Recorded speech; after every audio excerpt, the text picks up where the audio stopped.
اولیاء ملتے ہیں آنکھیں وہ ہے تلوا تیرا. پھر میرے سرکار مکہ میں کیا فرماتے؟ تیری سرکار میں لاتا ہے رضا اس کو صفی.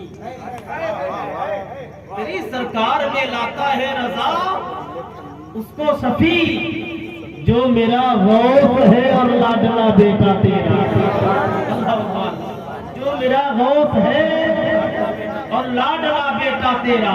اچھا توجہ چاہوں گا اس شعر کی میں تشریح کرنا چاہوں گا. آپ کی توجہ چاہوں گا تشریح دیں گے. اعلیٰ حضرت جب اپنے آپ کو رسول اللہ کے دربار میں پیش کرتے ہیں اپنے آپ، حالانکہ اعلیٰ حضرت اس مینار کا نام ہے جس کی اونچائی ناپنے کے لیے 72 فرقوں کی ٹوپیاں زمین پر 72 فرقوں کی ٹوپیاں زمین پر آ گئی. الحمدللہ یہ جو علماء ذویل احترام ہے، یہ جماعت ہے، یہ پیدا ہی اسی لیے ہوئے ہیں کہ یہ مصطفیٰ کا ترانہ گاتے رہے. یہ سب کی قسمت میں نہیں ہے، میں ابھی آگے بتاؤں گا. یہ سب کی قسمت میں نہیں ہے. اللہ جس کو نوازے، اللہ جس کو نوازے ہے نا.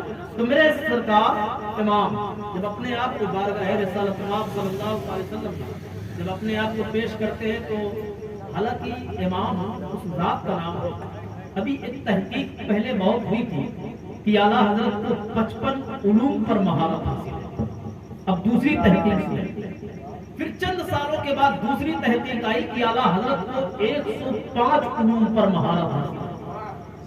پھر تیسری تحقیق 104 عرصے اعلیٰ حضرت پر یہ تحقیق آئی ہے اعلیٰ حضرت کو 150 زیادہ علوم پر مہارت حاصل ہے.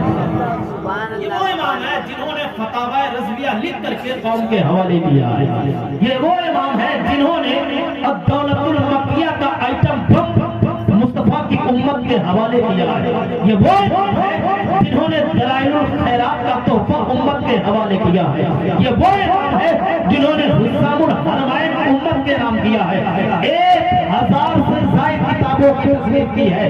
لیکن آپ اگر چاہتے بارگاہ رسالت نام میں آپ پیش ہو رہے ہیں تو آپ نے فتاوی رضویہ کو حوالہ نہیں بنایا ہے، کنز ایمان کو حوالہ نہیں بنایا ہے، حسام الحرمین کو حوالہ نہیں بنایا ہے، دلائل الخیرات کو حوالہ نہیں بنایا ہے. آپ چاہتے کسی کتاب کو حوالہ بنا لیتے، آپ چاہتے اپنے عشق کو حوالہ بنا لیتے، آپ چاہتے اپنے قلم کو حوالہ بنا لیتے، آپ چاہتے آپ اپنے نبی کو حوالہ بنا لیتے. لیکن جب اپنے آپ کو بارگاہ رسالت نام میں پیش کرتے ہیں تو حوالہ کتابوں کو نہیں بناتے، قلم کو نہیں بناتے، بلکہ امت کو یہ دس دیتے ہیں تیری سرکار میں لاتا ہے رضا اس کو صفی. جو میرا غوث ہے اللہ جلا بیٹا تیرا.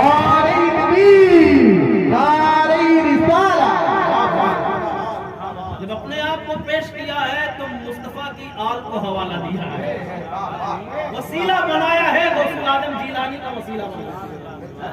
یہ ہمیں درس دیا ہے کہ اگر تمہارے درمیان کوئی نبی کا خون والا آ جائے، کوئی نبی کی اولاد آ جائے تو تم پر فرض ہے ان کی تعظیم کرو، ان کی تعظیم کرو. عزیزان ملت اسلام، یہ تو میں شعر پڑھ رہا تھا اور میری عادت ہے میں اعلیٰ حضرت کے اشعار سے اپنی گفتگو شروع کرتا ہوں. میں نے ایت کریمہ پڑھی ہے، میں پریشان نہیں کروں گا. آپ حضرات کو سنیں گے؟ آپ حضرات میں نے ایت کریمہ پڑھی ہے، الا ان اولیاء اللہ لا خوف علیہم ولا هم یحزنون. اللہ کے ولیوں کو نہ کوئی خوف ہے اور نہ کوئی غم ہے. پھر دوسری جگہ اللہ ارشاد فرماتا ہے کہ یہ ڈرتے بھی ہیں. پہلے کیا فرما رہا ہے؟ ان کو نہ کوئی خوف ہے نہ غم ہے، نہ یہ کسی سے ڈرتے ہیں نہ ان کو کسی چیز کا غم ہے. دوسری جگہ اللہ ارشاد فرماتا ہے یا ایھا الذین آمنوا اتقوا اللہ وکونوا مع الصادقین. اللہ فرماتا ہے پھر یہ ڈرتے بھی ہیں. اچھا، اللہ نے بے شمار اشیاء کی تخلیق فرمائی ہے اور ہر شے کا کوئی نہ کوئی مقصد ضرور ہے. ہر شے کا کوئی نہ کوئی، میں اپنی تمہید بنا رہا ہوں، گفتگو ابھی سمجھ میں نہیں آئے گی، ابھی آپ ٹھیک ہے. ہر شے کا کوئی نہ کوئی مقصد ضرور ہے. اب یہ الگ صورت ہے کہ بعض اشیاء کا مقصد ہمیں معلوم ہے اور بعض اشیاء کا مقصد ہمیں پتہ نہیں ہے. بلکہ یوں کہہ لیجیے کہ بعض اشیاء کا مقصد ہمیں پتہ ہے اور کثیر اشیاء کا مقصد ہمیں نہیں معلوم. میں بہت دیر گھماؤں گا نہیں، آپ اپنے جسم میں ٹھیک ہے گفتگو سمجھ میں آئے گی. اور امام میں بریلی کی سرزمین سے بریلی کا وہ تاجدار میرے مصطفیٰ کا عاشق ہم پر کتنا بڑا احسان کیا ہے، سننے کے بعد پتا ہے، اس کے بعد پتا چلا بے شمار اشیاء کا مقصد ہمیں نہیں معلوم ہے. کچھ اشیاء ہیں جن کا مقصد ہمیں پتا ہے. چلیے ہم اپنے جسم سے لے لیں. ہمارے پاس یہ جسم ہے، اللہ نے خوبصورت جسم سے نوازا ہے. اب کان کا مقصد کیا ہے آپ کو معلوم ہے. آنکھ کا مقصد دیکھنا ہے، زبان کا مقصد بولنا ہے، پیر کا مقصد چلنا ہے، ہاتھ کا مقصد کرنا ہے. پتہ ہے نا کیا ان اشیاء کا، ان چیزوں کا مقصد ہمیں پتہ ہے. کان کا مقصد کیا ہے؟ بولیں. آنکھ کا مقصد کیا ہے؟ زبان کا مقصد کیا ہے؟ پیر کا مقصد کیا ہے؟ چلنا. ان چیزوں کا مقصد ہمیں پتہ ہے. اسی لیے ڈاکٹر جب آپریشن کرتا ہے، آپریشن کرنے کے بعد جب آپریشن تھیٹر سے باہر آتا ہے تو مریض کے گھر والوں سے وہ کہتا ہے کہ یہ چیز، یہ شے خراب ہو گئی، اس لیے اس کو یہ مرض لاحق ہوا ہے.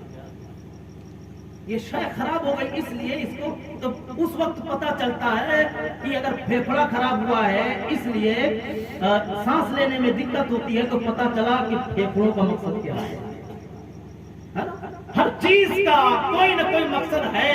جیسے کہ زبان کا مقصد بولنا ہے، کان کا مقصد سننا ہے، آنکھ کا مقصد دیکھنا ہے، پیر کا مقصد چلنا ہے نا، ہاتھ کا مقصد کرنا ہے، آنکھ کا مقصد دیکھنا ہے. جیسے کہ ان چیزوں کا مقصد ہمیں پتا ہے. اب آؤ، دل ہے ہمارے پاس، دل کا مقصد کیا ہے؟ میں اعلیٰ حضرت کا بہت بڑا احسان بتانے جا رہا ہوں. یہ لوگ تو خاموش نہیں رہیں گے مجھے معلوم، کیونکہ یہ کھاتے ہی اسی بھاشا. اعلیٰ حضرت نہ ہوتے تو یہ جلسے کچھ نہ ہوتے.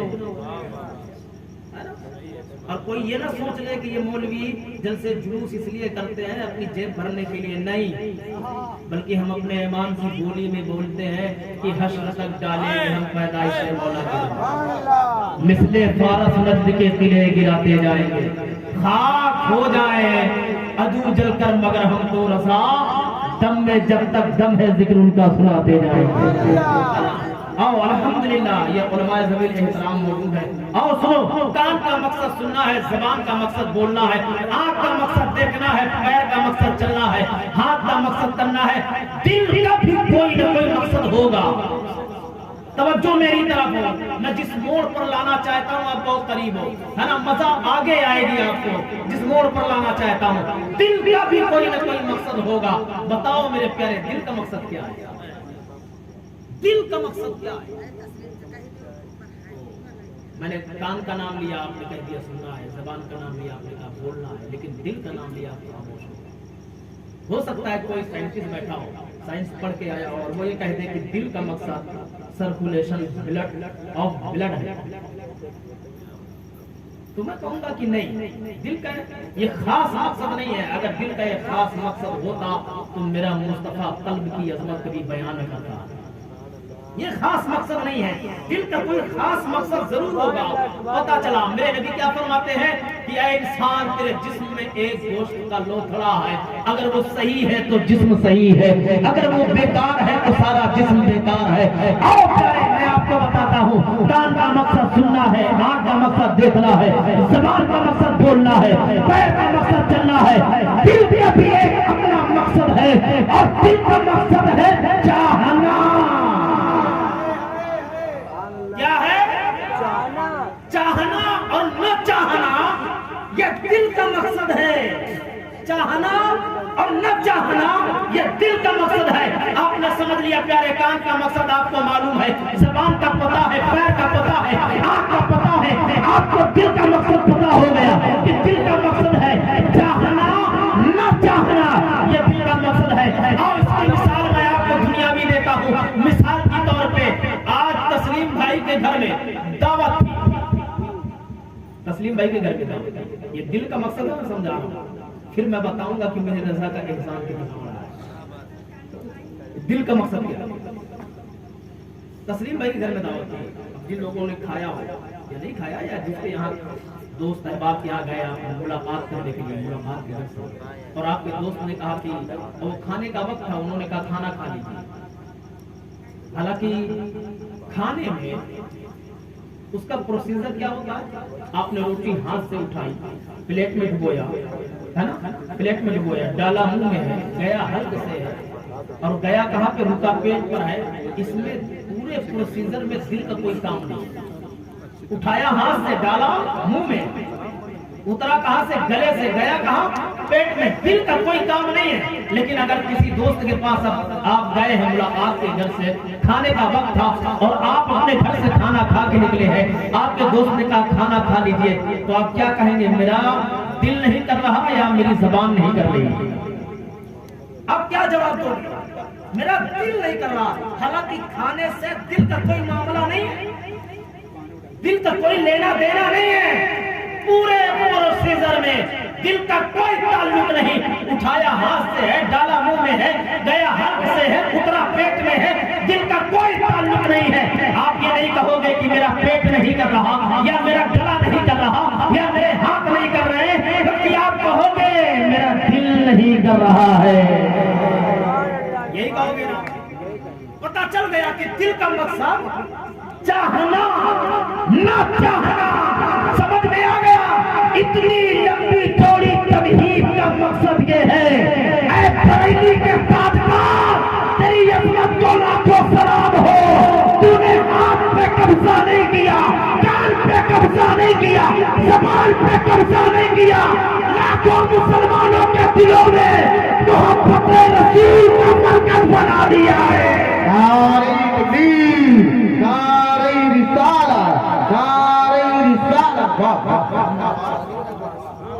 محبت رسول کا مرکز بنا دیا ہے۔ اے بریلی کے تابعدار، تیری عظمت کو سلام ہو، کروڑوں سلام ہو۔ اللہ تعالیٰ، آپ نے ہاتھ پہ قبضہ نہیں کیا کیونکہ ہاتھ بگ بھی سکتا ہے، آپ نے کان پر قبضہ نہیں کیا کیونکہ کان غلط سن بھی سکتا ہے۔ اچھا، مثال کے طور پہ آپ کسی کو چاہتے ہو، میں مولانا فیروز صاحب سے محبت کرتا ہوں، میں غلام بھائی سے محبت کرتا ہوں، امن بھائی سے، عبد القادر صاحب سے، موریات صاحب موجود ہے، ان سے محبت کرتا ہوں، ٹھیک ہے نا، میں ان سے محبت کرتا ہوں۔ ان کی برائی کوئی انسان مجھ سے کرے، کوئی انسان ان کی برائی مجھ سے کرے اور ان کی محبت میرے دل میں ہے، حالانکہ کان کا کام ہے مقصد سننا ہے نا، اور زبان کا مقصد ہے بولنا۔ کوئی انسان میری مجھ سے ان کی برائی کرے تو میرا دل ان کی بات کو نہیں سنے گا، ان کی برائی نہیں سنے گا۔ کیوں؟ کیونکہ دل، سارے جسم کا دار و مدار اس دل پر ہے۔ اگر دل اچھا ہے تو سوچ بھی اچھی ہوگی، اگر دل برا ہے تو آنکھ گندا دیکھے گا، دماغ غلط سوچے گا، ہے نا، یہ کان برائی سنے گی، یہ زبان برائی بولے گی۔ اگر دل اچھا ہے تو پھر سارا معاملہ بھی اچھا ہے، جسم بھی اچھا ہے۔ اے بریلی کے رضا، تو نے ہمارے گلے میں رسول کی غلامی کا پٹا ڈالا ہے، تجھے لاکھوں سلام ہو۔ اب پھر کیوں نہ کہے بریلی کے تاجدار کے جھنڈے میں آ کر میں تجریب ہوا مجھے ساتھ لے لو کہ رستے میں ہے کیا بتا کھانے والے۔ نعرہ تکبیر، نعرہ رسالت، مسلک اعلیٰ قدرہ، نعرہ تکبیر، نعرہ رسالت۔ اب ایک مسئلہ اور سن لے، ہے نا، ایک مسئلہ اور سن لے۔ اے بریلی کے تاجدار، تو نے لاکھوں مسلمانوں کے دلوں میں محبت رسول کوٹ کے پیدا فرمائی ہے۔ کہہ دے سبحان اللہ۔ آپ کم ہے لیکن بول نہیں رہے ہیں، مجھے معلوم ہے یہ اجوا ہے۔ بول دے محبت سے یا رسول اللہ، یا رسول اللہ۔ یہ حضور سیدنا رسول اعظم حضرانی کا مقدس نام چل رہا ہے۔ ابھی منقبتیں آپ نے سنی ہے، ہے نا, ان کے قصیدے آپ نے سنے ہیں, اللہ اکبر. تو پھر اب سوال یہ ہوا جب کام کا مقصد, اب توجہ غور سے سنیے گا, کام کا مقصد ہے سننا, زبان کا مقصد ہے بولنا, تو پھر سنی ہی کیوں نبی کی نعت پڑھتا ہے؟ توجہ اب دینی ہے آپ. پھر سنی ہی کیوں نبی کی نعت سنتا ہے؟ صرف سنی ہی کیوں محفل مصطفیٰ سجاتا ہے؟ جب کان کا مقصد سننا ہے تو کان تو دیوبندی کے پاس بھی ہے, زبان تو دیوبندی کے پاس بھی ہے, مال تو دیوبندی کے پاس بھی ہے کہ نہیں؟ کان کا مقصد سننا ہے, زبان کا مقصد بولنا ہے, پیر کا مقصد چلنا ہے. تو سوال یہ ہوا پھر سنی ہی کیوں نبی کی نعت سنتا ہے, سنی ہی کیوں نبی کی نعت پڑھتا ہے, سنی ہی کیوں نبی کی محفل سجاتا ہے؟ تو پتہ یہ چلا عالم خیال میں یہ جواب ملتا ہے, تمہیں پتہ نہیں ہے سنیوں کے پاس ارے نعتیں وہ بھی پڑھتے, نعتیں وہ بھی سنتے, محفل ان کے پاس قاسم نانوتوی تو ہے, ان کے پاس رشید احمد گنگوہی تو ہے, ان کے پاس اسماعیل دہلوی تو ہے, ان کے پاس اشرف علی تھانوی تو ہے, لیکن کوئی احمد رضا نہیں ہے. احمد رضا ہوگا تو نعتیں وہ بھی سنتے, نعتیں وہ بھی پڑھتے, محفلیں وہ بھی سجاتے. قربان بریلی کے رگا پر ایک شاعر بول اٹھا, جانتی قلب میں عظمت مصطفیٰ سیدی اعلیٰ حضرت.